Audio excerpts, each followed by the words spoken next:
Sir আপনাকে স্বাগত জানাচ্ছি আমাদের অনুষ্ঠানে। স্যার যেটি বলছিলাম যে আজকের আলোচনার বিষয় হচ্ছে চোখের সাধারণ সমস্যা। তো আমি শুরুতে একটু জানতে চাইবো যে সাধারণত চোখে কোন কোন ধরনের সমস্যা হয় বেশি? চোখে বেসিক্যালি একটা চোখের সংবেদনশীল অঙ্গ, তার মধ্যে যেসব সমস্যাগুলো আমরা পেয়ে থাকি তার মধ্যে চোখের পাওয়ারজনিত সমস্যার প্রধান কারণ।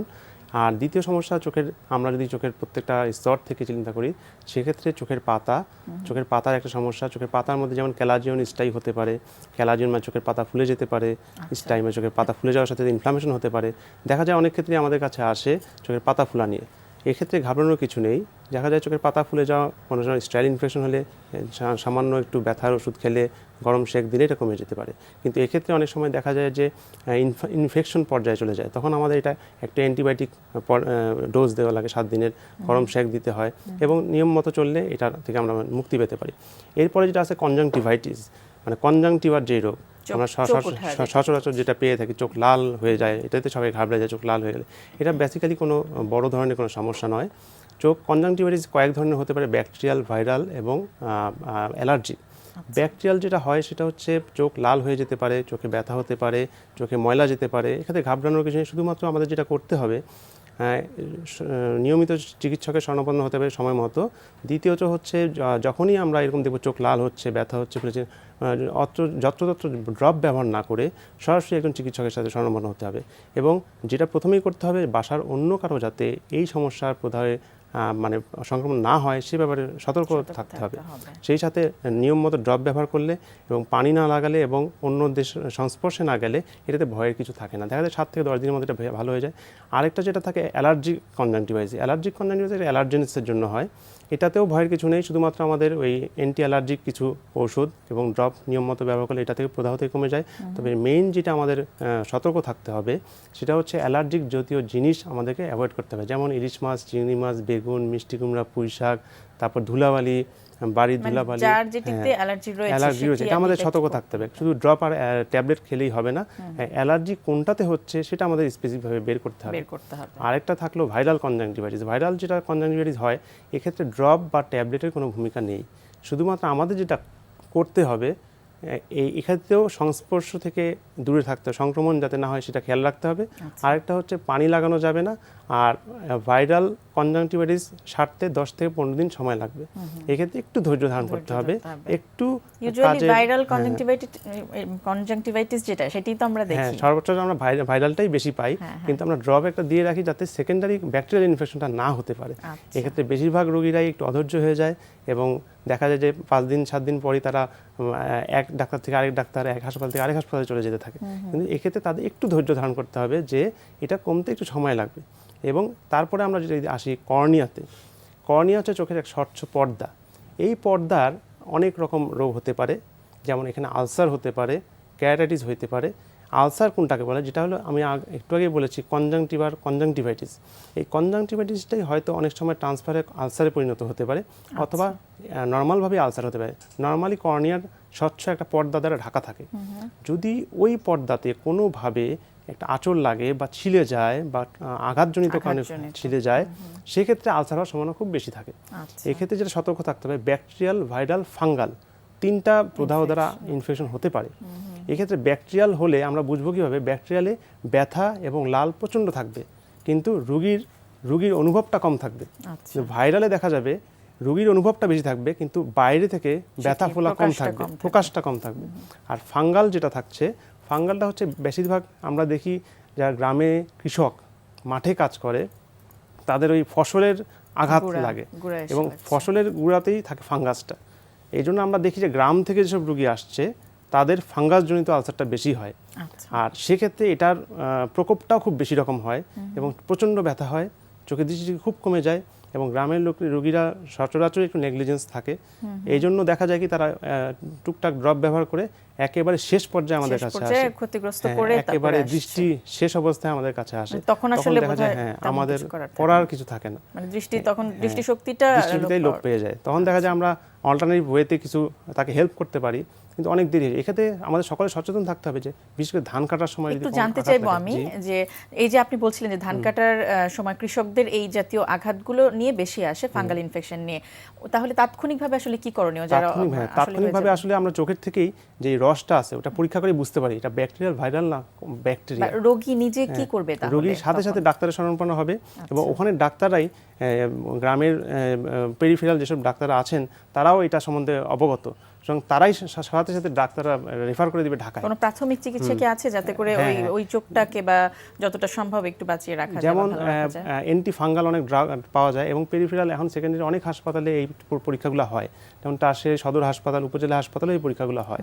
ওই হাসপাতালেও যদি পরীক্ষা করে দেওয়া হয় যে তার ফাঙ্গাসজনিত কারণে তার কর্নিয়ার প্রদাহ হয়েছে, তখন সাথে সাথে তারাই ড্রপ স্টার্ট করে দিবে এবং ওই ড্রপ চলা অবস্থায় সে দরকার প্রয়োজনে ঢাকায় চলে আসবে। আচ্ছা, আমরা কিন্তু দেখি যে কোনো আঘাতজনিত সমস্যাগুলোতে চোখের ক্ষেত্রে মানে ক্রমাগত পানি দেওয়ার একটা বিষয় রয়েছে, এটি আসলে কতখানি যৌক্তিক এবং কোন ক্ষেত্রে? আচ্ছা, এই পানি দেওয়ার বিষয়টা যেটা থাকছে, পানি দিলে চোখে একটা লুব্রিকেটিং ভাব আসে, এই জন্য খুব আরাম ফিল হয়। এটা 10 থেকে 12 সেকেন্ডের বেশি না, কিন্তু রোগীরা এটাতে খুব আরাম ফিল করে, কারণ এখানে অনেকগুলো নার্ভ এন্ডিং আছে।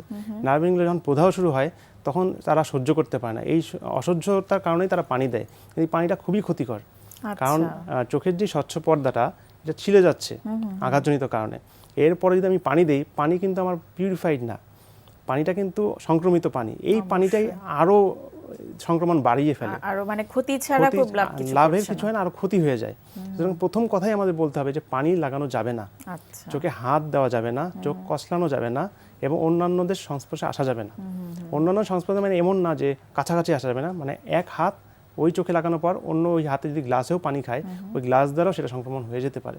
আচ্ছা, আর এছাড়া আরো কিছু আঘাতজনিত সমস্যা কিন্তু আমরা দেখি যেখানে যেমন শার্প কোনো ইনস্ট্রুমেন্ট দিয়ে বাচ্চাদের নিজেদের চোখে আঘাত দিচ্ছে, সেক্ষেত্রে আসলে কি করণীয়? সেক্ষেত্রে সবচেয়ে বড় প্রথম এবং প্রধান করণীয় হচ্ছে ওই চোখে কোনো ড্রপ দেয়া যাবে না। কারণ আমরা যখন কর্নিয়ার মতো স্বচ্ছ অংশটাকে ছিদ্র করে ফেলতেছি, চোখের ভিতরে সামান্য পানি থাকে, 0.25 ml মতো পানি থাকে, সেই পানিটা বের হয়ে যায় এবং বের হয়ে আইরিশ নামক একটা পর্দা ভিতরে থাকে, ওই পর্দাটা ওই ছিদ্র দিয়ে বন্ধ করার চেষ্টা করে এবং ওটাকে বলা হয় আইরিশ প্রোলাপস।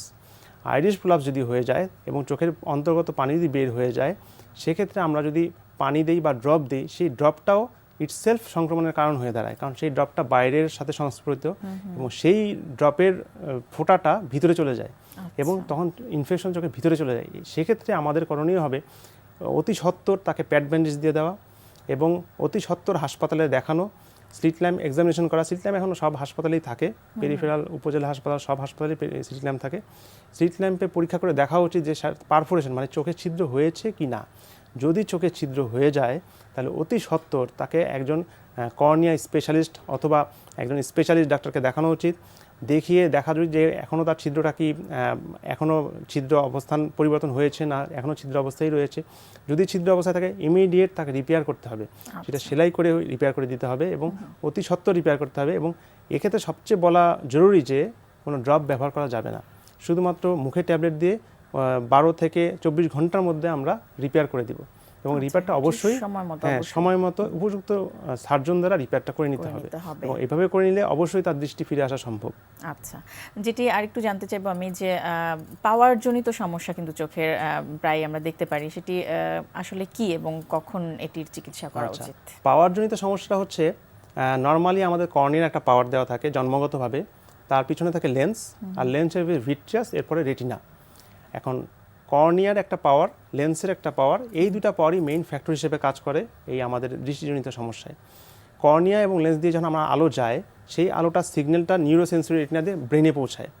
এখন এখানে একটা ইমেজ তৈরি হয়, আমরা সচরাচর দেখি যে আয়না দিয়ে যদি আমি বুঝাই যে আয়নার মধ্যে যদি আমি একটা নির্দিষ্ট দূর থেকে ছবি ফেলি, আয়না স্পষ্ট দেখা যাচ্ছে, কিন্তু দেখা যায় অনেক সময় আমি যদি কর্নিয়ার পাওয়ারটা একটু চেঞ্জ করে দিই তাহলে দেখা যায় লেন্সের সাথে সেটা সামঞ্জস্য হচ্ছে না, তখন ওই ইমেজটা একটু রেটিনার আগে পড়ে যায়। তখন রেটিনাটা যদি এটা থাকে তা ইমেজটা ঝাপসা হয়ে যায়, তখন রেটিনাটা ক্যাচ করতে পারে না। তখন এটাকে আমরা পিছনে নিয়ে যাই, পিছনে নেওয়ার উদ্দেশ্যে নতুন একটা লেন্স বসানো সামনে। আবার এক্ষেত্রে আরেকটা ব্যাপার হয় যে ইমেজটা পিছনে তৈরি হয়, তখন এটাকে আমরা সামনে গ্লাস দিয়ে ইমেজটাকে সামনে নিয়ে আসি। মেইন ব্যাপার হচ্ছে রেটিনা যদি এখানে হয়, ইমেজটা কখনো সামনে হচ্ছে কখনো পিছনে হচ্ছে। যখন পিছনে হচ্ছে এটাকে বলে হাইপারমেট্রিয়া, সামনে হয়ে গেলে মায়োপিয়া। ছানিটা নিয়ে যদি একটু বলা যায়, বাংলাদেশে কিন্তু এটি খুব কমন একটি সমস্যা। আপনি ঠিকই বলেছেন যে আসলে ছানিটার ব্যাপারেই চোখের গুরুত্বটা অনেক বেশি।